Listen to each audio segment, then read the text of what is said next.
Hi,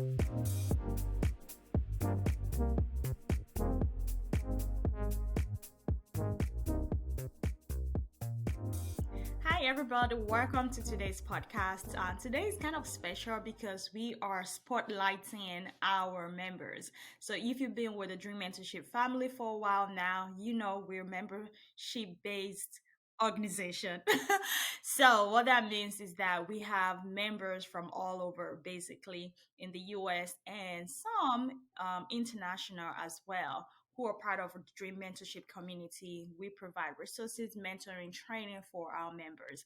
And today on the podcast, we decided, you know what, we're going to do something a little bit different, and you'll be seeing more of that also. We are launching what we call the Girl Talk edition, where we get to interview and have great girl conversation with our members as we talk about the things that we face as ladies as we pursue our dreams. So to get started and kick us off, we have two phenomenal women that will be joining us today, Shanika and Ike. And today I'm going to let them introduce themselves and tell you a little bit about themselves, and then we'll dive right into the conversation. But of course, you all know I'm your girl, Mac Jen Crazy. So let's get this conversation started. Welcome to the podcast, Shanika and Ike. Hi, Shanika, as Mac Jane stated, but or Nika. I go by both. Either is fine. So originally from Brooklyn, New York, by way of Atlanta, Georgia. I attended Alabama State University for my undergrad and then went on to Auburn University at Montgomery for my master's. And through my master's program in MPA is how I met Mac Jane because we had a conference that we were attending and we had a she was so lively and so bubbly. I'm like, who is this person? And how does everyone know her? And I know I'm new, but I got to get to know her too. And so I did and found out that we have a dear friend in common. And ever since then, we have been of support of each other. We keep each other uplifted. We encourage one another through difficult times, funny times, check in just periodically, I wanted to study law when I was in college. This is just a little background around me. And I thought that that was what God wanted because that's what I wanted. It's one of those things where you think God wants something for you because you want it and you never really ask Him. And so I fell into that category and I did everything in my willpower to pursue law. And so did a year of law school a year after I graduated from undergrad. And my whole world fell apart, right? Everything that could go wrong went wrong. And so I ultimately went to church right before my grades came out of law school. And let me just say that I have never made grades like that in my life. And, all that hard work you put in, you think that you rise to the occasion. Anyway, long story short, I went to church that Sunday and I'm sitting there and my pastor starts, breaking into prophecy and starts saying, oh, well, one day you're going to be governor and da da da, and saying all these things that made no sense to me. And I remember getting so upset, like, why would you say that? Like, I'm failing at this point. My relationship was tarnished at that time. Honestly, my walk with God was not where it should have been.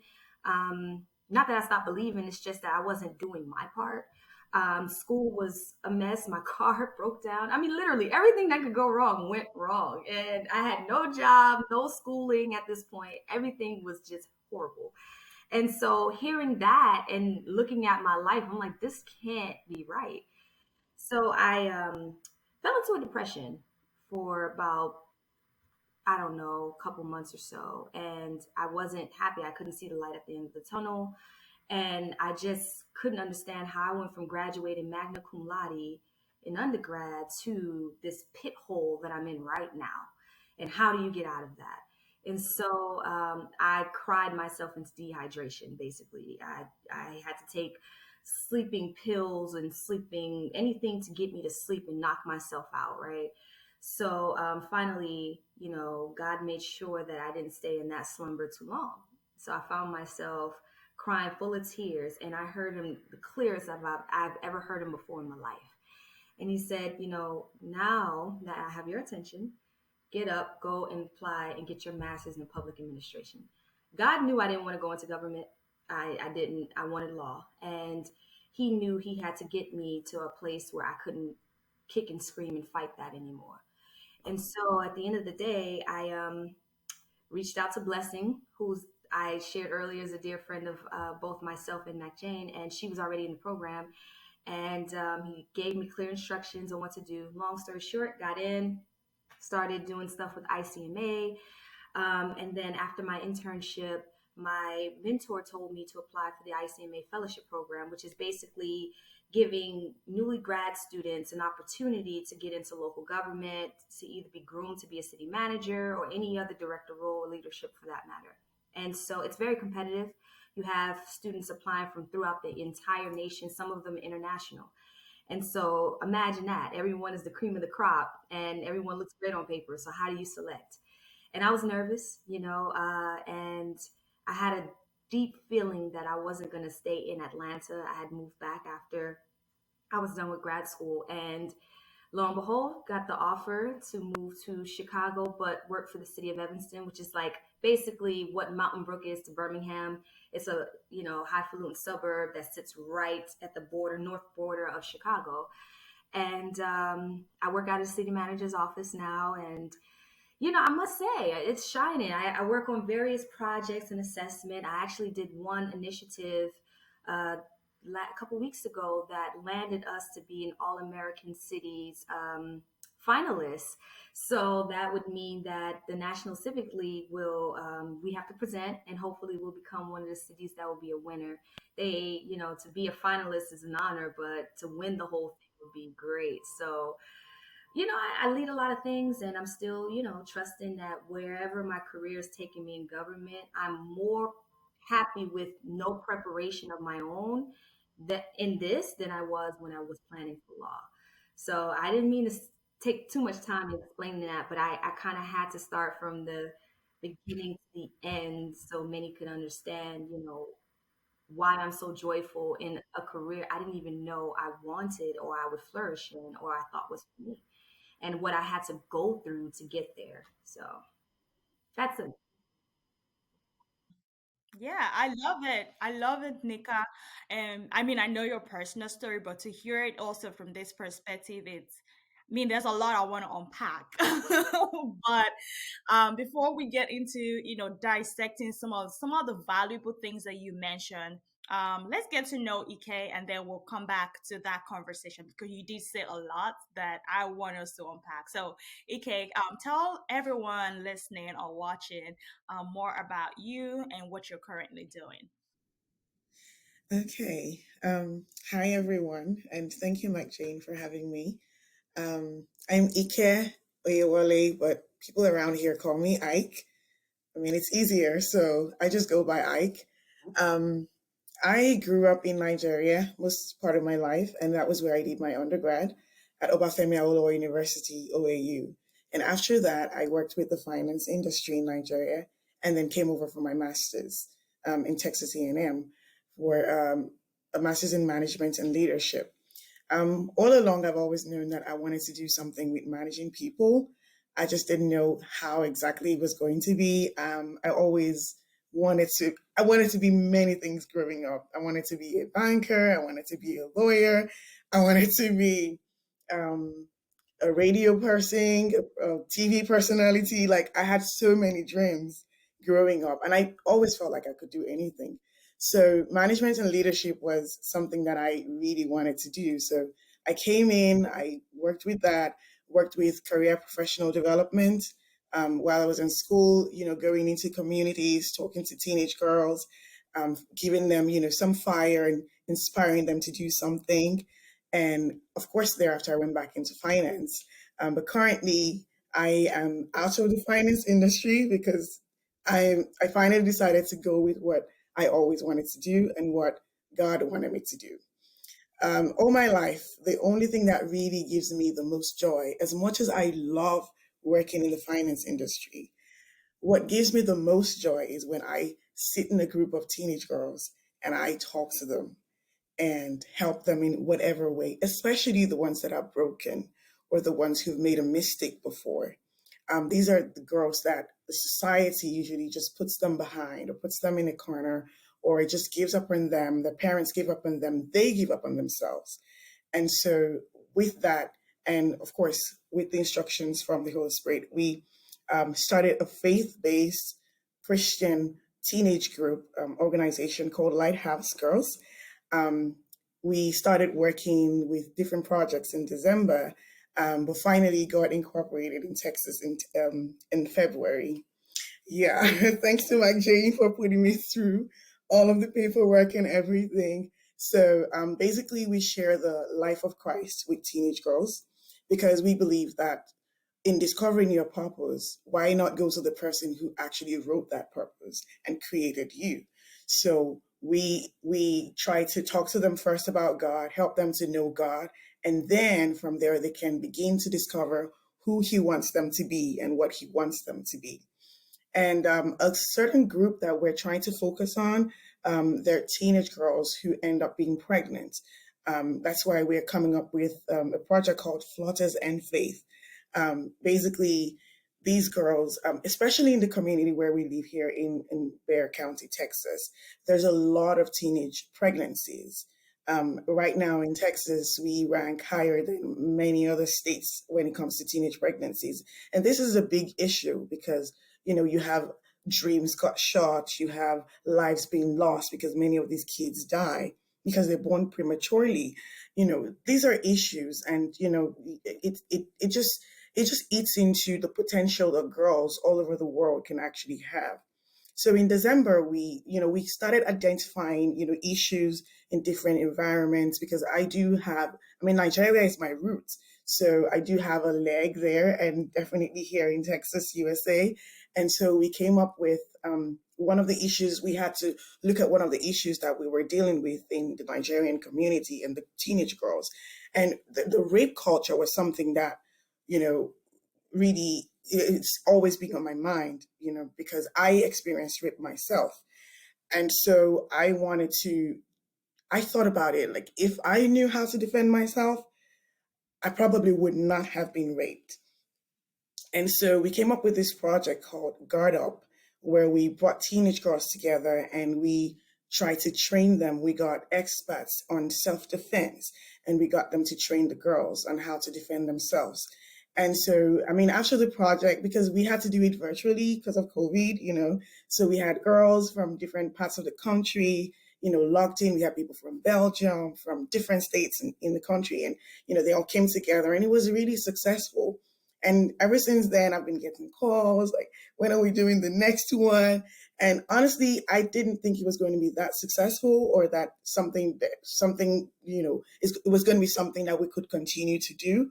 But seeing the impact that has, it's encouraging. And, we just have to keep identifying the different issues in the different communities where we're trying to make impact on and then help these girls to, overcome these challenges. Wow. Oh my gosh.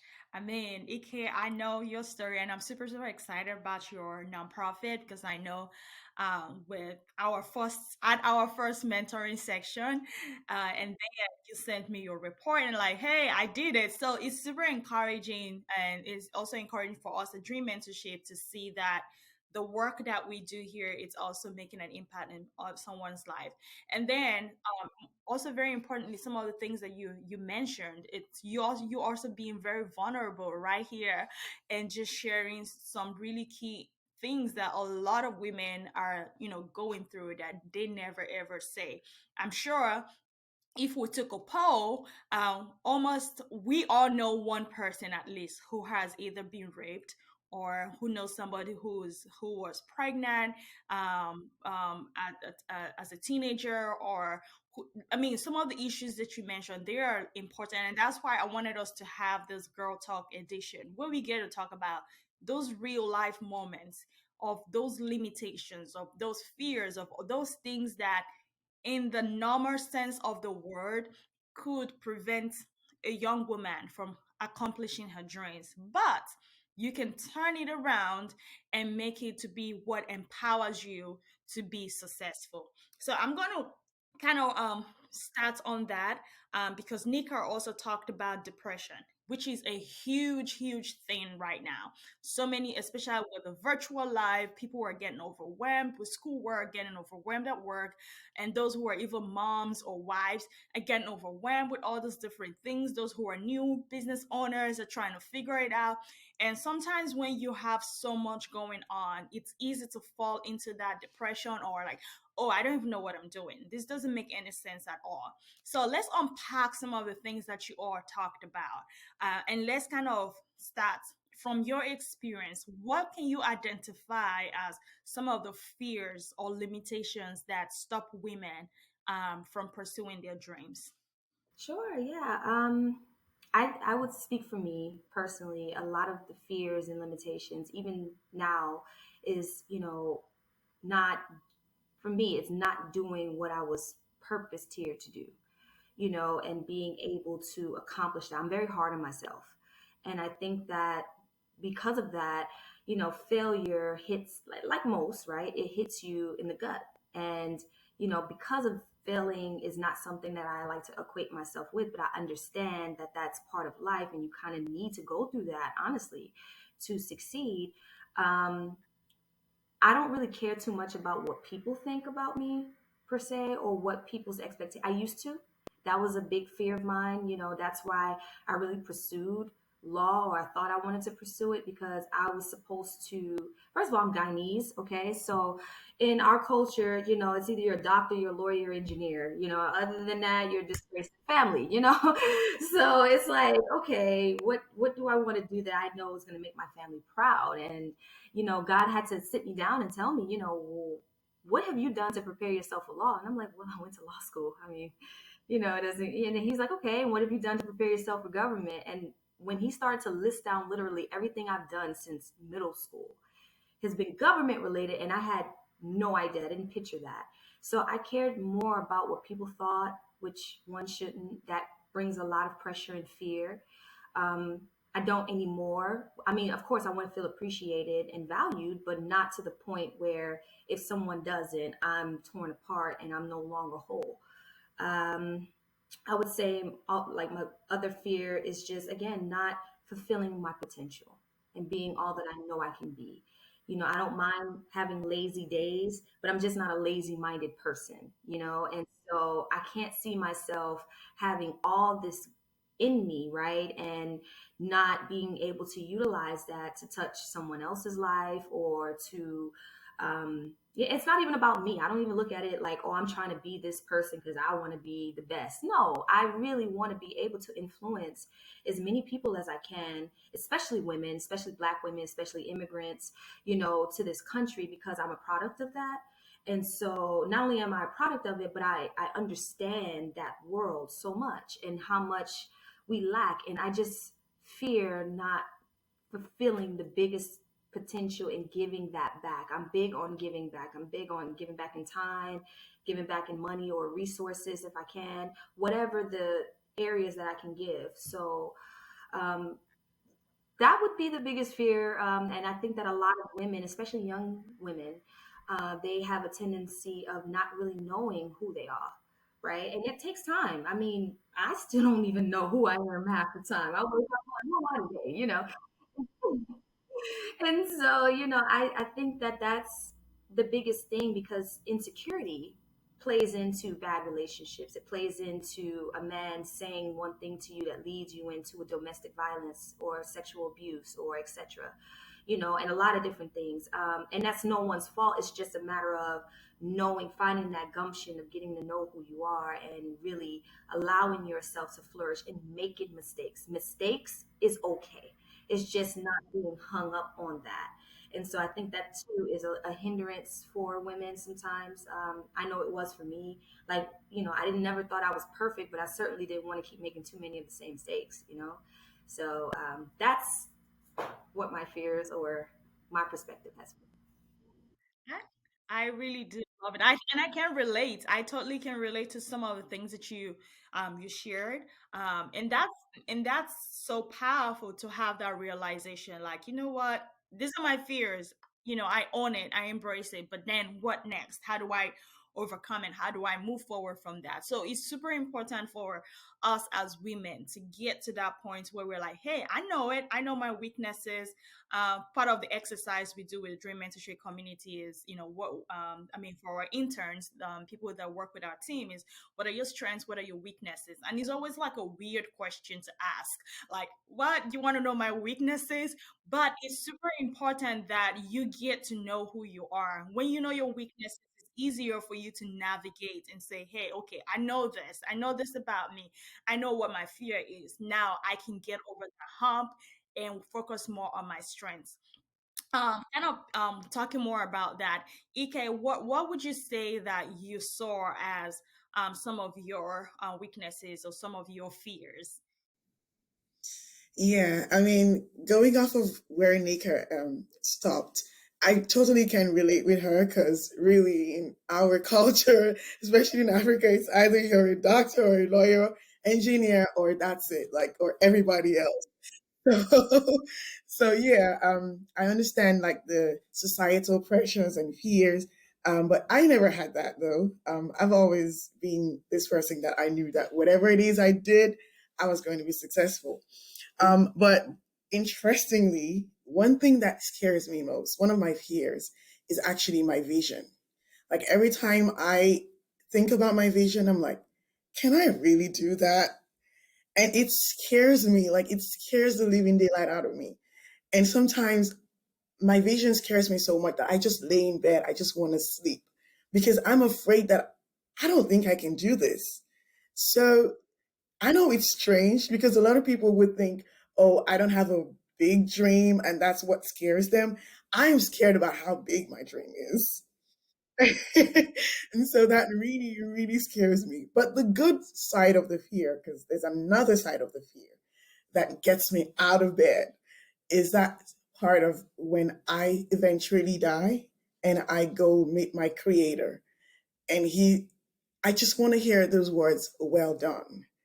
I want to know that I gave everything, that I poured myself out completely, and that I did what I was supposed to do. Because I don't want to waste my resources doing what I'm not supposed to be doing.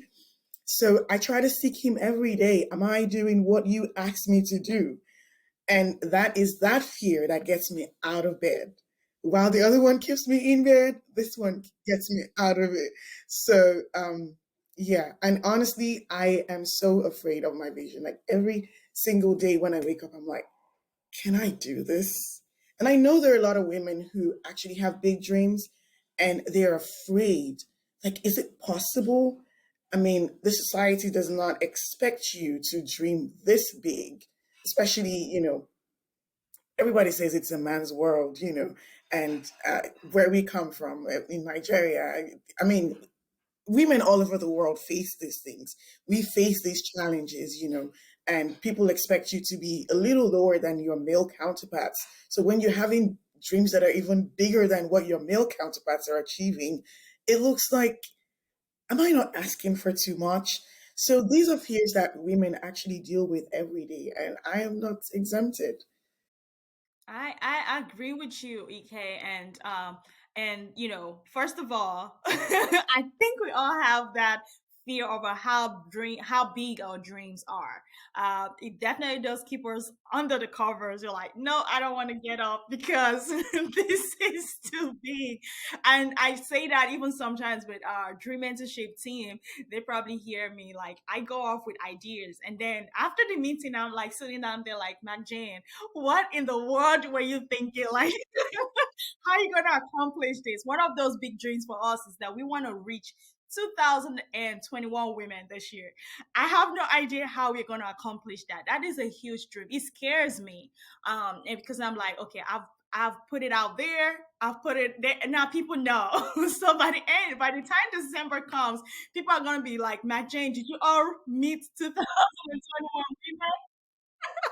So yeah, it does scare us, but part of the saying that we say at dream mentorship is there's no crazy, ridiculous, stupid dream. And I can't remember who said that, but the person said that if your dream doesn't scare you, then it's not big enough. So you're definitely on the right track. And kind of to getting the conversation going, because this is really really good stuff you two are bringing in. Um, but I want to talk more. Let's talk about that young lady who is hearing you and saying, "Okay, I hear you all, big dreams, and deal with your insecurity, deal with your fears. Know yourself, get to know yourself, and fulfill all your potential and all this cool stuff you're saying." But how do I move from A to B? Like, how do I take that first step? What was it for you to say, okay, enough is enough. Fear, I see you, but I'm not giving in. I am still going to go ahead and do what I'm called to do. What was that for you? What maybe a story, something that was a turning point for you in your life that made you realize I have to pursue my dream. I really have to. Ike. Oh, okay. We're going first now. The turning point for me, like I said, I've always known. Well, let me start from how I discovered what I was supposed to do. So, mine is a spiritual journey. I grew up in the church. I'm a church girl, and but there's a difference between being in the church and actually knowing God. Yeah, like, so when I finally got to know God, I have a pastor, Apostle Pokuala, who would talk about knowing what God wants you to do. And so after service one Sunday, I went home and I said, Lord, I want to know what you created me for. So I did pray, and God revealed to me in a vision that I was meant to work with, young girls. But of course, this is something I've had for over 20 years. I just put it in a corner like, okay, whatever. I'm chasing my own dreams. But every single time, as much as I accomplished in the finance industry, I always felt like there was a hollow inside of me. That there was something that I just couldn't fathom. There was just this hole that I needed to fill. And so of course, I volunteered in different organizations. I course started another organization, but the mission was totally different. It wasn't really about young girls. We were about helping people in the community, politics, and all of those things. Which these are topics that gets me fired up, but nothing as much as when it comes to dealing with young girls. And so some of the little girls that I knew growing up, they had already started coming into their teenage years. And then they began to call me and ask me questions, boyfriend issues, finding out what degrees they were going to get, what majors they were going to do, and I'm like, okay, I think it's time that we put all of these things together because I was beginning to get a lot of calls from these girls.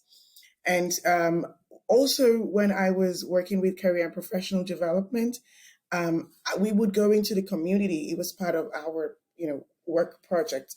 We would go into the community and we'll talk to girls and we'll help them with their resumes and, helping them write, letters for applications to colleges and all of those things.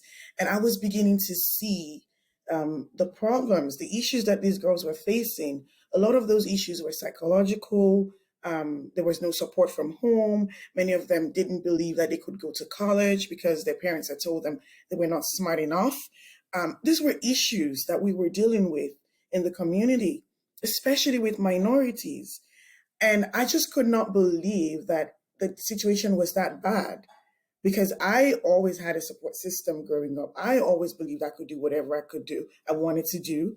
And so when I came into this community and I saw a lot of minority girls believing actually that they're not smart enough, it was like opposite of everything that I knew. And I knew that I had to step in and, I prayed about it and I asked for God's direction and here we are today. Wow. Yeah. That is, I mean, okay. Let me let that sink in. Um, Nika, tell us what yours is. Yeah, definitely. EK have definitely touched on.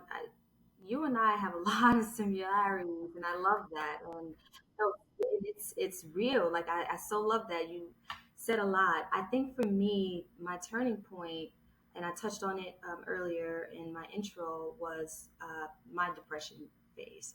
And again, it wasn't as long as I'm sure some people truly suffer from it, but it was that pivotal moment for me where I was at a moment of being on a high, of thinking I knew what I wanted and how I wanted it. And, and I'm a planner. And, and it's so funny. God has me operating in the reverse now because I'm such 10 years. Okay, I was supposed to go to this law school. I'm going to practice in this state. And by the age of such and such, this is going to happen. And so, you want to make God laugh, tell him your plans. And so, that was my thing. And I told him my plans and he laughed big time. And so, because of how heartbroken I was, I fell into this depression. And I'm like, how do I go from doing all these great things and people leading, people knowing me, wanting to be a lawyer and all this other stuff, to where I am now? And the first step of the process was to be honest with myself. And I think that was hard because, I didn't think that I was a prideful person, but I had pride and it just came in a different form. I didn't think that I could make mistakes, and I did, and by mistakes, I don't mean like I had everything perfect. I mean like these kind of mistakes, right? I found myself, my faith in my Christianity walk, like you were saying, Ike, about, you go to church, but church needs to be in you. I was too conservative in my thinking. As a Christian, I came off judgmental, like, look, and not that I didn't even realize that's what I was doing if someone was to do something that was out of pocket. And I'm just like, well, how did you do that? Or why would you do something like that? And then you find yourself in that position. You're like, you know what? Let me shut up. From now on, I ain't got nothing to say about nobody else's life. And so I had to be honest with all of these baggages that I was carrying and didn't realize I carried.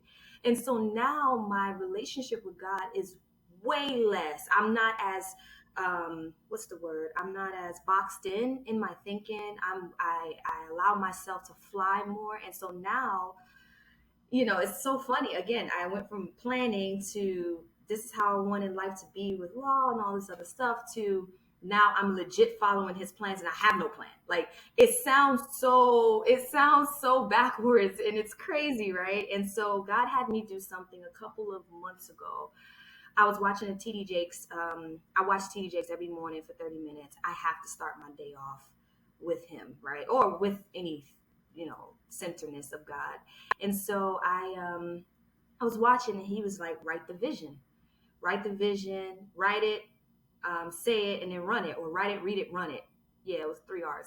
And so I'm like, oh, I'm not going to do that because last time I wrote my vision down, it shot me back into play. Like it was thrown back in my face. And so God was like, no, write your vision. So I just wrote a paragraph of what he wanted me to write. And literally every morning I have to read it.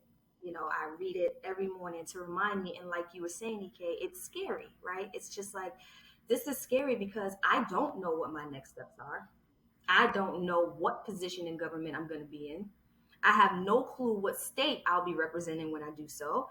All of these things, right? But at the same time, I have so much confidence and faith in it.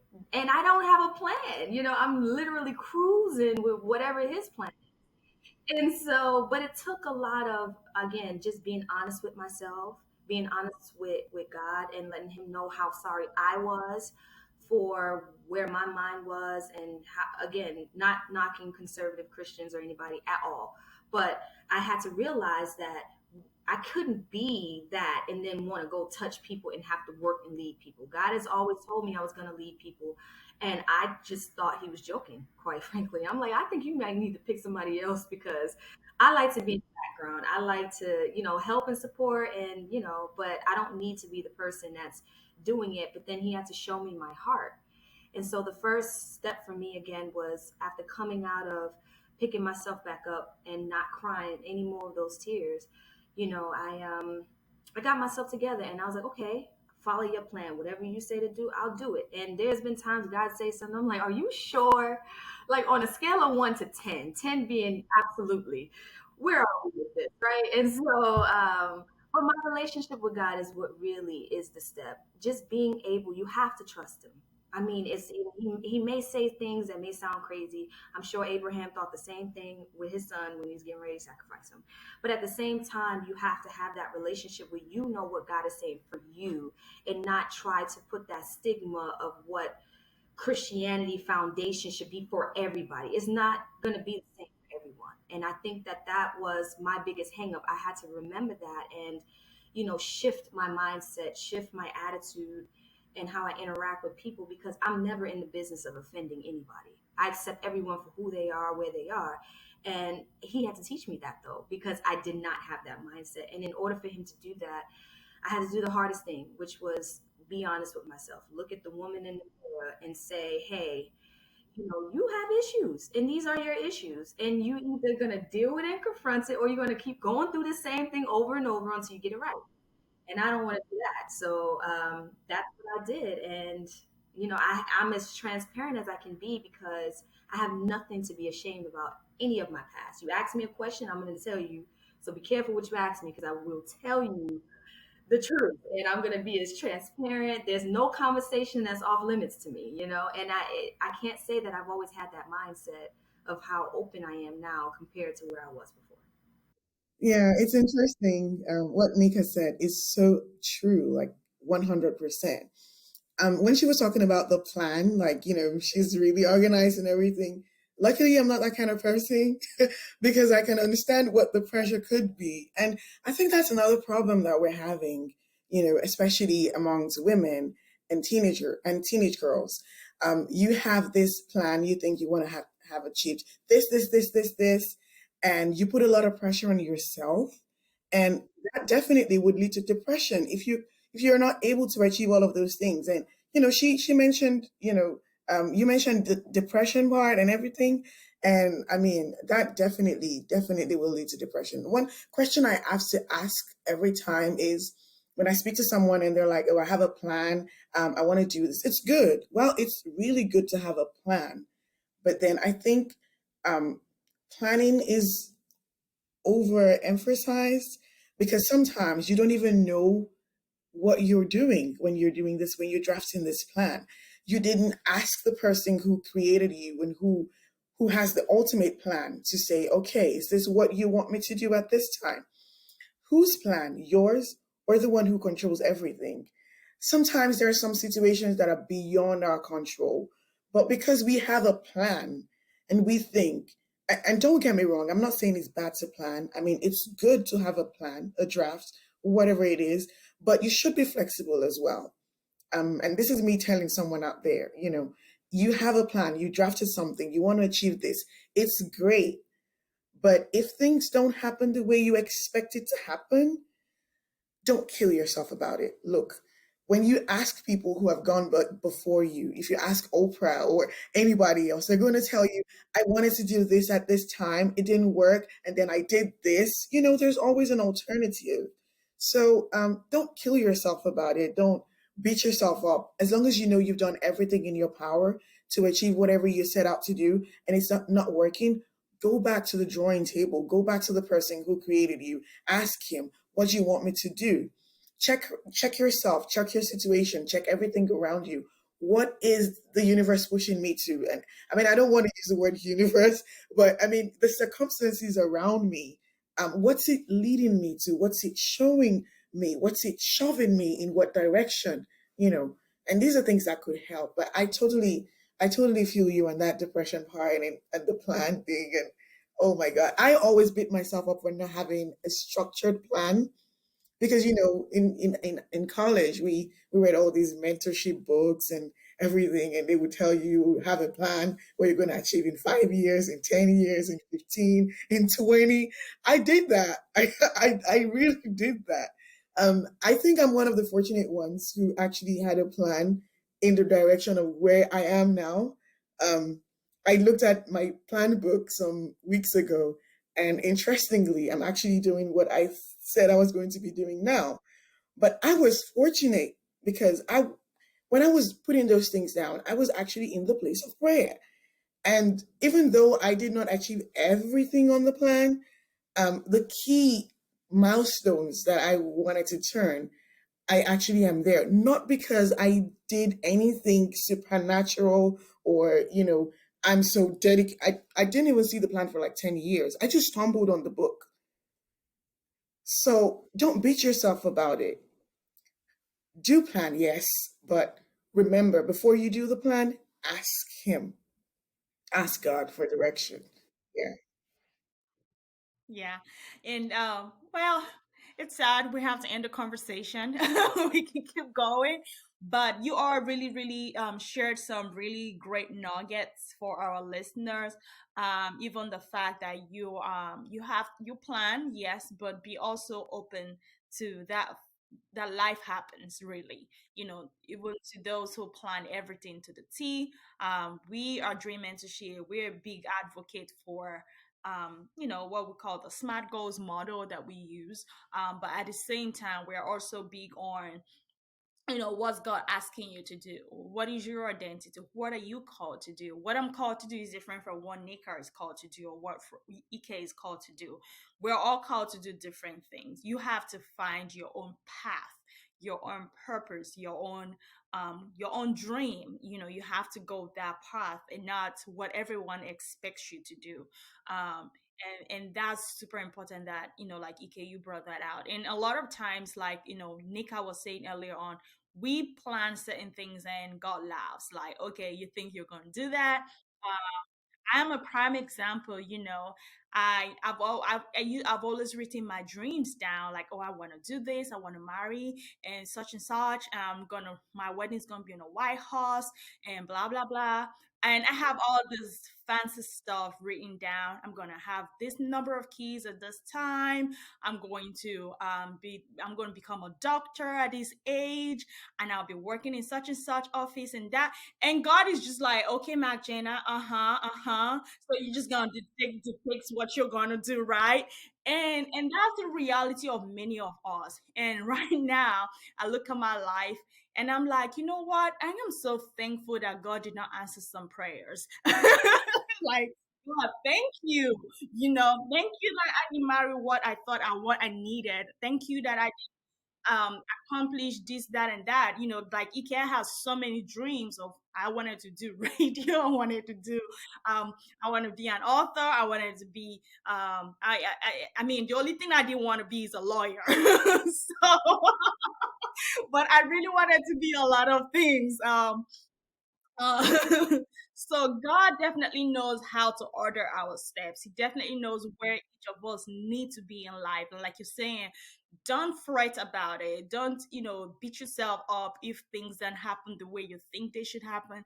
There's always a reason why God made things happen the way they are. Later on, you're going to look back and like, oh, I'm so thankful to God that He didn't answer that prayer. I'm so thankful to God that, I'm not working where I think I should be working, or I'm not doing what I think I should be doing. I'm right where He needs me to be.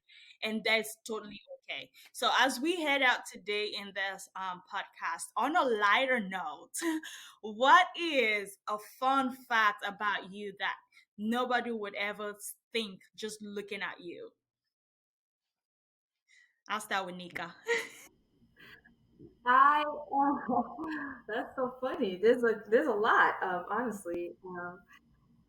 Basketball. I can play basketball. I love basketball. It's my favorite sport. I'm mad right now because my little hoop that I had broke yesterday, and I gotta go get some Gorilla Glue.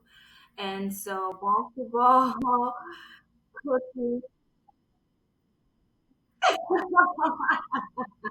I will be calling you because I want to hear that one.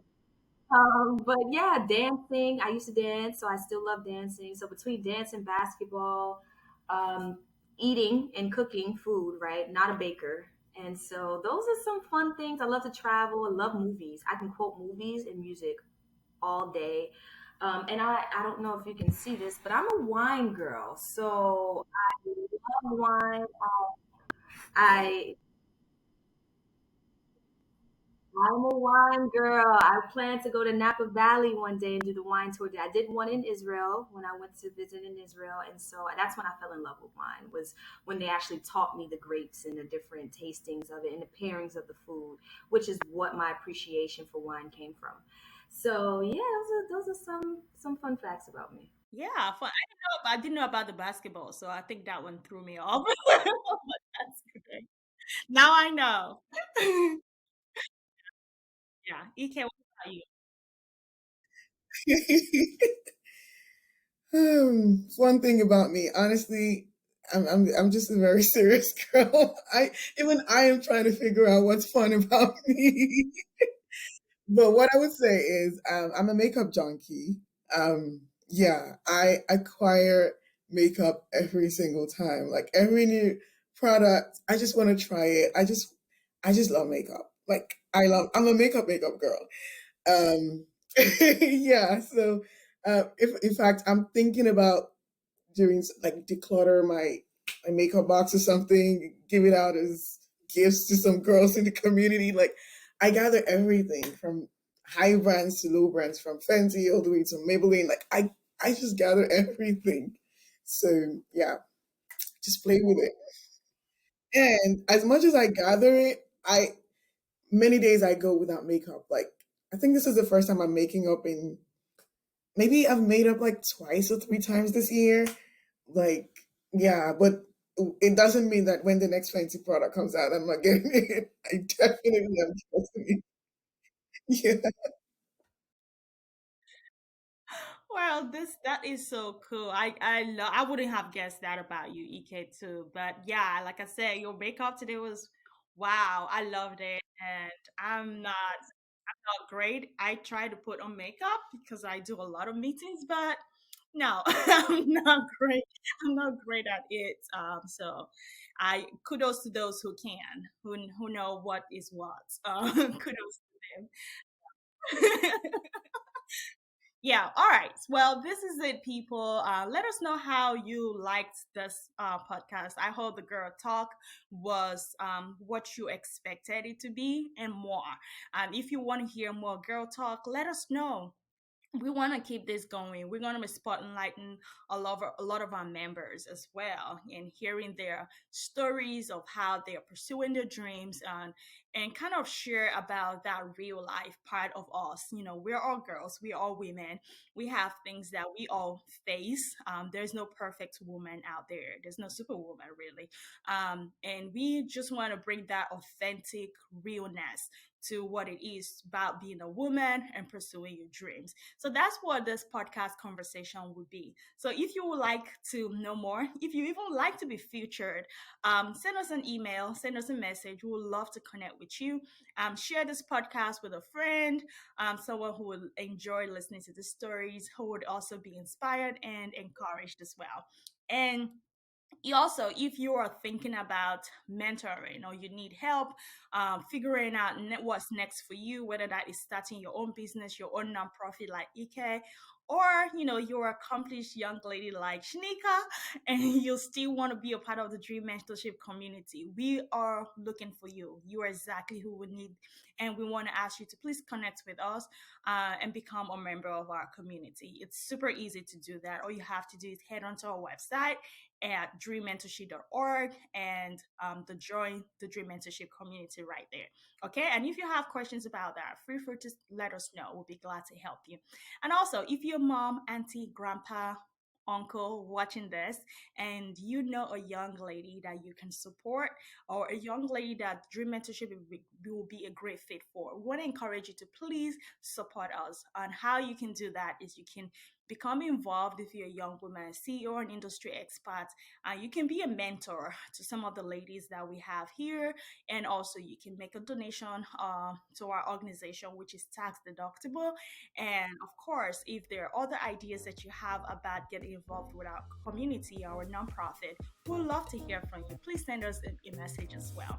And that's it, people. Thank you all so much for listening to our podcast, and we hope to see you next time. Bye bye.